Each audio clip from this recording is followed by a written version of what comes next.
You're lying next to them after sex. Their breathing is still heavy. The room is warm.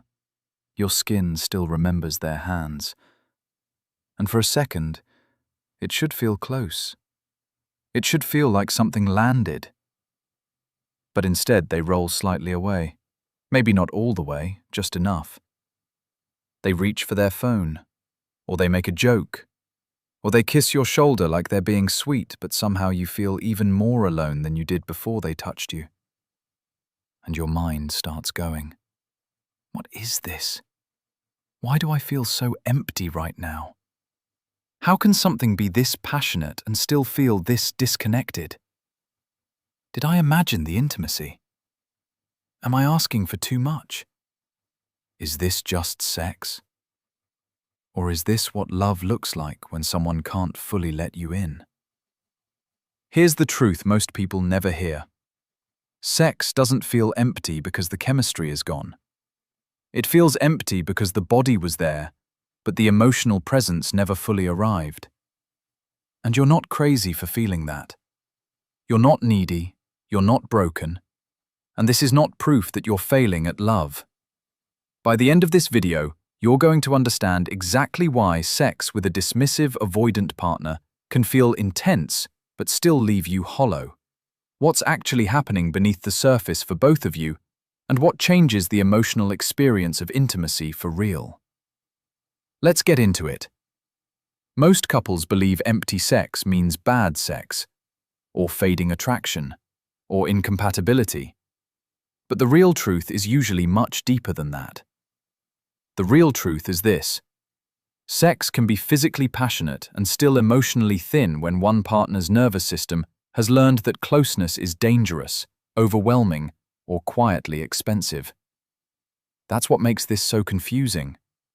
Because dismissive avoidant partners often don't look disconnected in obvious ways.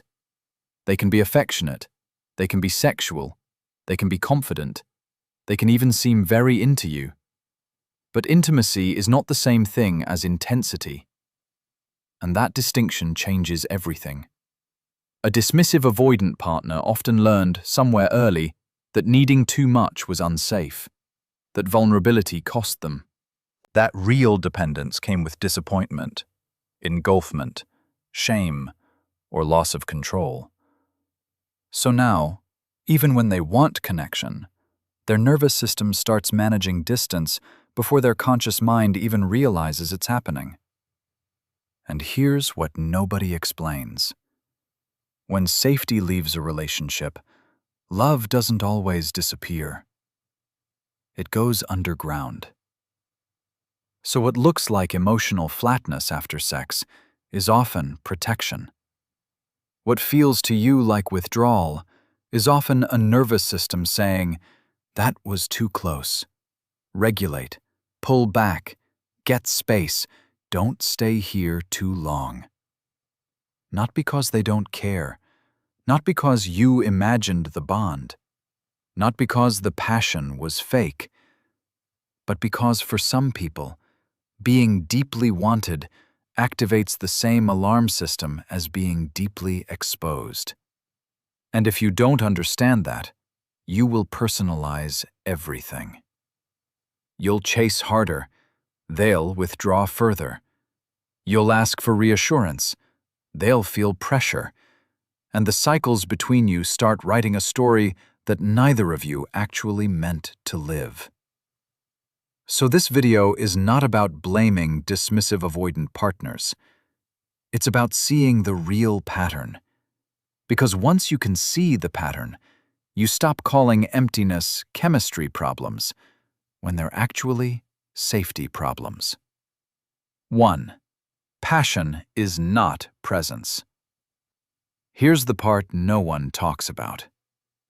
Most couples assume that if the sex is hot, spontaneous, and physically charged, it must also be intimate. That's the default story most people in relationships believe because chemistry is easier to recognize than connection. But the deeper truth is this. A dismissive avoidant partner can give you intensity without giving you full emotional presence, because intensity still lets them stay in sensation while sidestepping deeper vulnerability. Their body can be activated, their desire can be real, but emotionally, part of them is still standing near the exit. That's why you can feel wanted and lonely at the same time. They feel exposed. You feel the drift. And beneath the surface, both nervous systems are reading something unspoken. The disconnecting version sounds like this. You say, "Come here for a second." They laugh and say, "What? Wasn't that enough?" The connecting version sounds like this. You say, "Come here for a second." They exhale, pull you in, and say, "Yeah, I'm here. Stay with me for a minute." That tiny shift matters more than most couples realize. Because when you do that, sex stops feeling like an event you shared and starts feeling like a place you both actually arrived. 2. They leave emotionally before they leave physically. And this is the one most couples never figure out. Most couples think disconnection starts when someone walks away, gets quiet, or physically creates space. But with dismissive avoidance, the leaving often happens much earlier than that. It happens internally. It happens in microseconds. It happens the moment closeness starts feeling too real. Their nervous system is like a smoke detector. It cannot always tell the difference between intimacy and engulfment, so it sounds the alarm anyway. And when that alarm goes off, they may not leave the room. They just leave the moment. So while you're thinking, "We're finally close," something in them is quietly saying, "Don't get too dependent. Don't stay too open. Don't let this mean too much." And that internal retreat is exactly what you feel, even if they never say a word. The disconnecting version looks like this.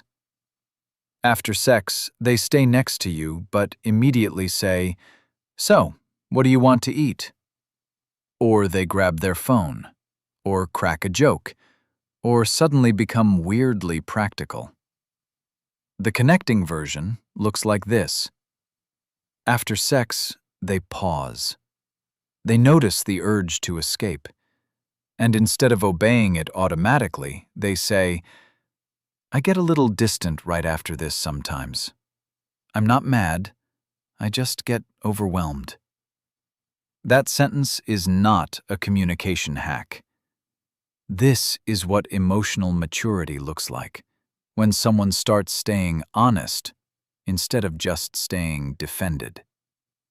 And when that happens, the walls between you start to come down without either of you having to force it. 3. Empty sex usually means unfelt emotion. This is where it gets really interesting. Most couples think the problem is what didn't happen physically. Not enough foreplay, not enough eye contact, not enough cuddling.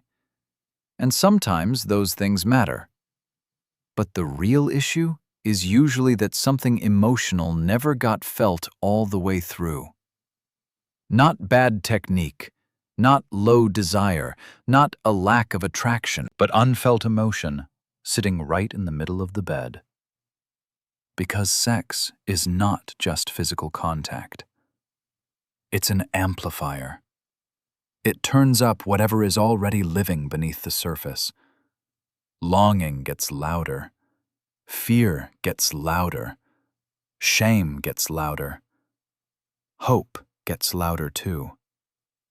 So if your partner is withdrawn, guarded, or split off from their own tenderness, the sex may still be passionate, but it won't feel nourishing. It'll feel like drinking salt water, intense going down, dehydrating after. The disconnecting version sounds like this. You say, "Sometimes I feel like you want my body more than you want me." And they answer, "Why do you have to make everything so deep?" The connecting version sounds like this. You say, "Sometimes I feel like you want my body more than you want me." And they answer, "I hate that it feels like that. I think I shut down when it gets emotional, and I know that lands hard on you." Now both people are in the room. Now the real relationship is happening, and her brain is quietly registering, "He actually heard me this time." That's the shift that turns intimacy from performance into something real. 4. The chase makes the emptiness worse. But here's what nobody explains. Most people in relationships respond to emptiness by reaching harder. More questions, more reassurance seeking, more post-sex analysis, more attempts to pull warmth out of someone who is already starting to feel overwhelmed. And honestly, that response makes perfect sense. You feel the drop in connection, so your body tries to repair it fast. You reach, you scan, you ask, you push for contact because your nervous system is trying to get back to safety. But for a dismissive avoidant partner, that same pursuit can feel like pressure. Not because your needs are wrong, not because they're heartless, but because their system translates emotional demand into loss of freedom, loss of control, or loss of self. So now you have the classic cycle. You move closer to feel secure, they move away to feel secure, and both of you think the other person is the problem. The disconnecting version sounds like this. You ask, "Why are you acting weird right now? Did I do something? Can you just tell me what's wrong?" They say, "Nothing. You're overthinking." And now both of you are gone. The connecting version sounds like this. You say, "I can feel you pulling back. I'm not going to chase you. I just want you to know I felt close to you, and I miss you when you disappear." And they may not open instantly, but something in him is saying, "She doesn't need me to perform right now. She just told me the truth without trapping me." That changes the emotional temperature fast. Because that's when your partner stops feeling like a problem to manage and starts feeling like a person to come home to. 5. What you're craving is not more sex, it's more repair. Here's the part that hits hard. Most couples try to fix empty intimacy by focusing on the sexual moment itself. More novelty, more frequency, more technique, more passion. But the real healing usually happens outside the bedroom. Because what makes sex feel full is not just arousal. It's repair. It's trust. It's emotional continuity. It's knowing that if something tender opens between you, it won't be ignored, mocked, minimized, or left hanging in the air. Intimacy is not built in the big moments. It's built in the 30-second ones, the ones most couples rush past. The text after the argument, the look across the kitchen, the hand on your back when you're tense, the staying instead of shutting down. The disconnecting version sounds like this. After a hard conversation earlier in the day, nothing gets resolved. That night, they initiate sex like the conflict never happened. and your body is thinking, we're skipping something important. The connecting version sounds like this. Before sex, they say, I know we never really finished what happened this afternoon. I don't want to just move past it. Are we okay enough for this right now? That is huge. Not louder conversations, not more compromising, not scheduling a weekly check-in, but two people who actually feel safe enough to acknowledge what's real before reaching for each other again. And when you do that, the emptiness starts losing its grip. Because connection is no longer being asked to grow on top of unspoken disconnection. 6. A dismissive avoidant partner often confuses need with weakness. And here's what changes everything. Most couples never realize that dismissive avoidance is not just fear of closeness. It's often shame around needing anyone at all. That's the hidden wound. They may feel desire. They may feel love. They may even feel deep longing. But the moment that longing starts looking like dependence, the defenses come up hard. Because somewhere inside, needing you still feels humiliating. So sex becomes complicated. It offers closeness without requiring confession. It offers connection without the sentence, I miss you. It offers contact without the risk of fully saying, you matter to me more than I know how to handle. And if you don't understand that, you'll misread the whole thing. You'll think they're cold when they're actually scared. You'll think they feel nothing when they feel too much and have no language for it. The disconnecting version sounds like this. You say, why can't you ever just admit you need me? They shut down and answer, I don't need anyone. The connecting version sounds like this.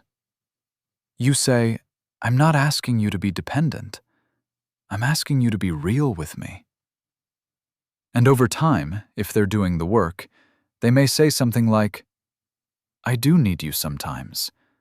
I just hate how exposed that makes me feel. That sentence is everything. Because what's moving through her is, I forgot how good it feels to be let in instead of kept out. And that's the shift that turns a relationship that feels like a negotiation into one that feels like a refuge. 7. Fullness comes when intimacy stops being performed and starts being shared. This is the final piece. Most couples think better intimacy means learning the right moves. But the real truth is that fullness comes when neither person is acting out a role anymore. Not performing confidence. Not performing coolness. Not performing detachment. But two people letting the moment be emotionally true. Because empty sex is rarely about sex alone. It's about what each person is protecting. One person may be protecting themselves from abandonment. The other may be protecting themselves from engulfment. One reaches, one retreats. One says more, one says less.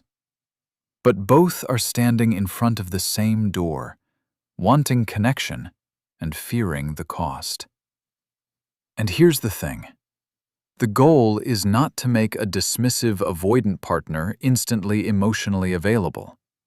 The goal is to build a different kind of relationship where honesty becomes safer than distance.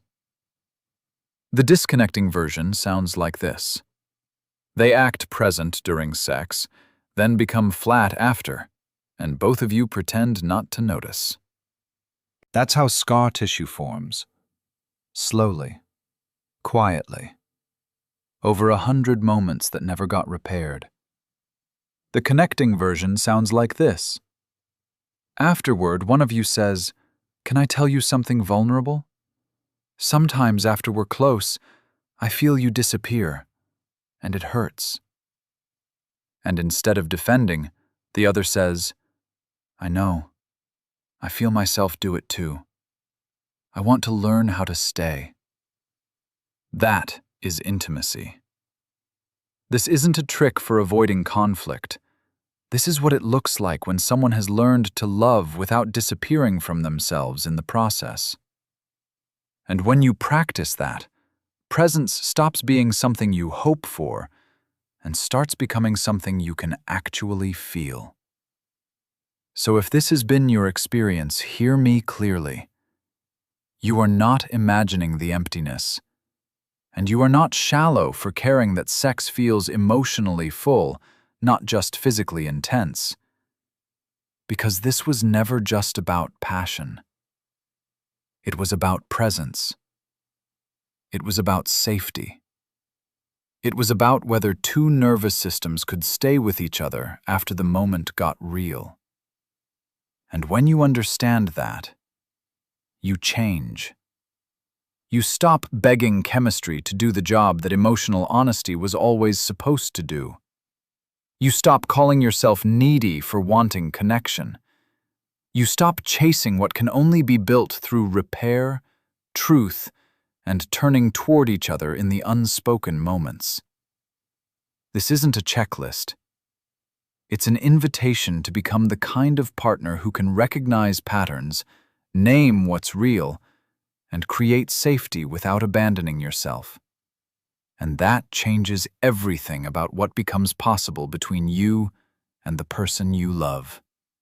Because the relationship you want is not built by stronger attraction alone.